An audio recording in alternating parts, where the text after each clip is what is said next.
मेरा टॉपिक है भारतीय राजनीति के समस्या चुनौतियां, संप्रदायवाद एवं भ्रष्टाचार। संप्रदायवाद संप्रदायवाद राष्ट्र निर्माण के रास्ते में सबसे बड़ी बाधा है।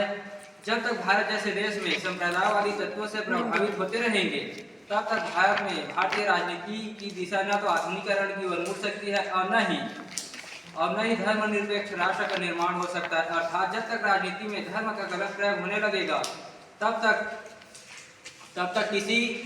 तक किसी समूह के विशेष हित पर बल लेकर वह अपना कार्य लाभ लेने या उसका लाभ लेने या अपना प्रदान करने जैसे कार्यों को करने लगेगा, तब वह संप्रदायवाद कहलाता है।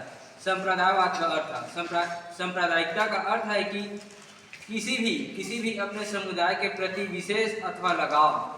एक प्रकार से कहा जाए तो वह अपने समुदाय के प्रति एक विशेष लगाव किया जाता है, जिससे कि यह अपने समुदाय के प्रति समुदायों के बीच अंतर के हितों को बढ़ावा देता है, जो समुदायों के एक दूसरे के प्रति दुश्मनी, भेदभाव इत्यादि को बढ़ावा मिलता है। संप्रदायवाद की परिभाषाएं।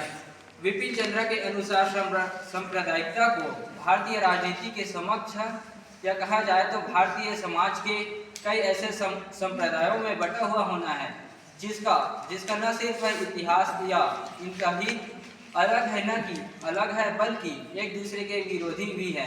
दूसरा, राम पुनियानी के अनुसार कहा गया है कि सांप्रदायिकता को राजनीति की एक घिनौनी हरकतों का परिणाम कहा है। उनके मत में सांप्रदायिकता का एक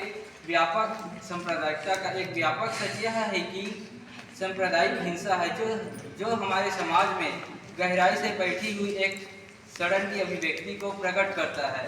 और तीसरा, रामानुजा के अनुसार कहा गया है, सांप्रदायिक हिंसा में दो प्रकार के विभिन्न धर्मों के लोग होते हैं, जिनके व्यक्तिगत या अपने धर्मों के प्रति विशेष लगाव के कारण एक दूसरे धर्मों के विरुद्ध अपना कार्यों को गतिरोध करते रहते हैं।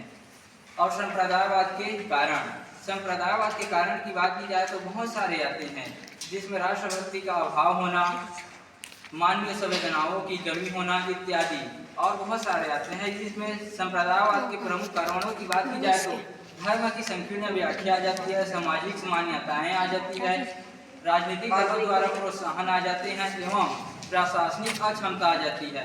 और जब हम सांप्रदायिकता के प्रकार के बारे में कहा जाए तो सांप्रदायिकता हमारे रूप में या हमारे समाज में तीन व्यापक श्रेणियों में विभाजित किया गया है।